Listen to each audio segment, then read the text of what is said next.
Ке видиме како ќе течат настаните и ќе донесеме став околу евентуална средба со Синдикатот за култура. Вака гласи одговорот на министерот за култура и туризам Зоран Љутков на прашањето на Телма дали ќе се сретне со синдикатот, како што бараат оттаму, за да го надминат проблемот околу пресметките за плати за вработените во институциите од културата, откако ја добија првата пресуда во нивна корист, а на Министерството му се закануваат уште 799 тужби, за кои судските трошоци ќе предизвикаат значителни финансиски импликации врз буџетот. Ке видиме како ќе течат понатаму настаните. Ова е само една која што е донесена. Јас дури вчера веднаш после пресуд побарав да ја видам пресудата и така да во наредниот период ќе донесеме став по однос на тоа прашање. Според министерот, со СКРМ се сретнале неколку пати пред март годинава, но имале различни мислења околу пресметките на платите. На крај, Министерствата за култура и финансии и владата ја направиле пресметката за која од синдикатот велат дека е незаконска и затоа тужеа.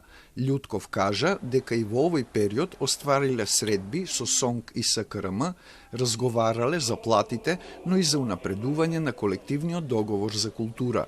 Одговорот на министерот доаѓа откако вчера председателката на Синдикатот за култура за Телма изјави дека Министерството не реагира по пресудата од 11 септември и дозволува судските трошоци на товар на државниот буџет да растат, зашто според Вера Атанасовска не се само поднесени 800 тужби за пресметките за плати, туку синдикатот веќе поднесува тужби и за парично побарување на разлика во плати.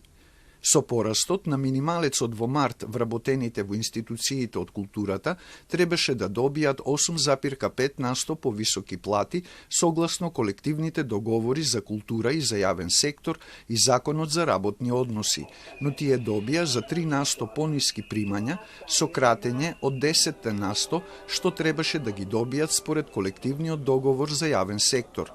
Во пресудата што ја лиферуваа од синдикатот, се вели дека во Министерството го пресметале зголемувањето од 10% по колективниот договор за јавен сектор како разлика добиена во септември 2023 година, а тоа зголемување треба да се додаде на основната бруто плата.